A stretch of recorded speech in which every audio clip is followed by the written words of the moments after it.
So good evening to all of you.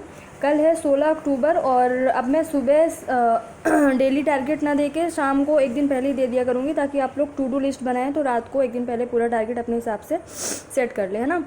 तो कल के लिए टारगेट्स अब ऐसा करूँगी मैं कि यूनिट वाइज नहीं, जो मुझे मोस्ट इंपॉर्टेंट टॉपिक्स लगते हैं उनको मैं सभी यूनिट्स में प्रियोरिटी वाइज कंप्लीट करती जाऊंगी, है ना। 10-10 टॉपिक डेली का कोशिश करूंगी और आप लोगों को ईमानदारी से इन टॉपिक्स को, इन टारगेट्स को कंप्लीट करना है।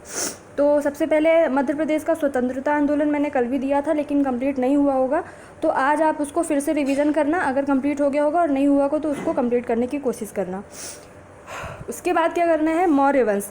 मौर्य वंश में जब आप एंशिएंट हिस्ट्री पढ़ोगे तो उसमें अशोक के जो अभिलेख है, अभिलेख के 3 पार्ट्स हैं, शिलालेख और स्तंभलेख और गुहालेख। तो इन तीनों को अच्छे से पढ़ना कि कब इनकी खोज की गई, शिलालेख कितने हैं, किस शिलालेख में अशोक ने क्या बातें की हैं, ये सारी चीज़ें डिटेल में पढ़ना। और मौर्य वंश के बहुत सारे अभिलेख एमपी में भी पाए गए हैं, जैसे सूफिया अभिलेख, तुमैन अभिलेख। तो ये सारी चीज़ें आप डिटेल में पढ़ना। मतलब मौर्य वंश में चंद्रगुप्त मौर्य को बहुत अच्छे से पढ़ना, अशोक को अच्छे से पढ़ना और इनसे रिलेटेड जो अभिलेख है वो बहुत ही अच्छे से पढ़ना, ठीक है। फिर उसके बाद एक मिनट उसके बाद आपको पढ़ना है एमपी का नेशनल पार्क, राष्ट्रीय उद्यान। ऐसा नहीं कि बस कान्हा किसली राष्ट्रीय उद्यान की स्थापना कब हुई, कान्हा किसली राष्ट्रीय उद्यान की स्थापना कब हुई, किस नदी के किनारे है, उसके अंदर क्या क्या पाया जाता है, जैसे कि कौन से बाग पाए जाते हैं या फिर इम्पोर्टेंट, और कौन सी उसके अंदर चीज़ें पाई जाती हैं, कोई मंदिर हो या फिर कोई स्मारक हो, बहुत सारी ऐसी चीज़ें हैं। कान्हा किसली राष्ट्रीय उद्यान, बांधवगढ़ राष्ट्रीय उद्यान कहाँ पर है, कितना क्षेत्रफल है, सारी चीज़ें डिटेल में पढ़नी है और इसी प्रकार से अभ्यारण्य पढ़ने हैं, ठीक है। उसके बाद नेक्स्ट टॉपिक है मानव अंग। मानव अंग में बहुत सारे ऐसे तंत्र हैं लेकिन उसमें सबसे पहले आपको पाचन तंत्र पढ़ना है डिटेल में और श्वसन तंत्र। ये 2 तंत्र पढ़ने में आपको लगभग में भी 1.5 से 2 घंटे लग सकते हैं। तो डिटेल में पढ़ना पहले थ्योरी, फिर उसके बाद आपको जाना है ऑब्जेक्टिव में।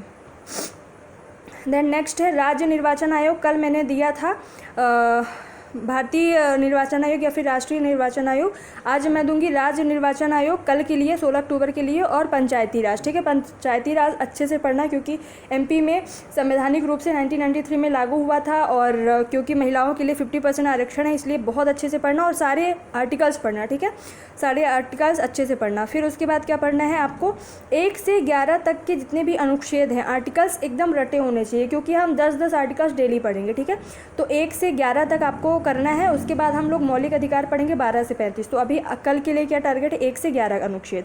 फिर आपको 1 से 10 तक संविधान संशोधन, क्योंकि प्रीलिम्स में भी और मेंस में दोनों में संविधान संशोधन करके अलग से सिलेबस में टॉपिक दिया हुआ है।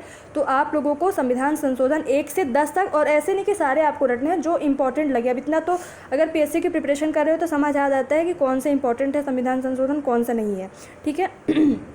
फर्स्ट संविधान संशोधन तो बहुत ही इंपॉर्टेंट है क्योंकि 1951 में हुआ था, पहली बार हुआ था, जमींदार उन्मूलन से संबंधित है। फिर उसके बाद आपको भारत के पर्वत पढ़ने हैं और डिटेल में पढ़ने हैं। पहले इनकी थ्योरी पढ़नी है, भारत के पर्वत कैसे बने, कौन सा पर्वत कहाँ है, क्या इनकी विशेषताएं हैं, और फिर इनके ऑब्जेक्टिव लगाने हैं ल्यूसेंट के, ठीक है। और फिर घटना चक्र भी। भारत की प्रथम महिला, विविध पढ़ना है क्योंकि हमको विविध से 4-5 क्वेश्चन बहुत आराम से आ जाते हैं, क्वेश्चन और बन भी जाते हैं। तो विविध पढ़ना है और उसमें क्या, भारत की प्रथम महिला, ठीक है। लेटेस्ट ल्यूसेंट की बुक होगी तो उसमें सारा अपडेटेड दिया होगा। तो भारत की प्रथम महिला। एंड लास्ट टॉपिक है एमपी के विक्रम पुरस्कार, जो अभी लेटेस्ट मिले हैं। अगर 2023 में मिल गए हैं तो ठीक है, नहीं 2022 का विक्रम पुरस्कार कितने लोगों को मिला है ये देख लेना, और कौन सा खिलाड़ी किस खेल से संबंधित है ये ज़रूर आता है, 1-2 क्वेश्चन, ठीक है। तो इनको अच्छे से पढ़ लेना, बहुत अच्छे से पढ़ना। विक्रम पुरस्कार कितने लोगों को मिला ये, फिर ये देखना कि कौन सा खिलाड़ी किस खेल से संबंधित है, ठीक है। तो ये मोस्ट इंपॉर्टेंट टॉपिक आज आपके 10 हो गए हैं। बिल्कुल भी मैंने टाइम वेस्ट नहीं किया, सारी चीज़ें आपको बता दिया। अगर आप ऐसी डेली टारगेट्स कंप्लीट करते जाओगे तो प्रीलिम्स आपके लिए हलवा हो जाएगा। So thank you so much, कल लग जाना। जय हिंद, जय भारत।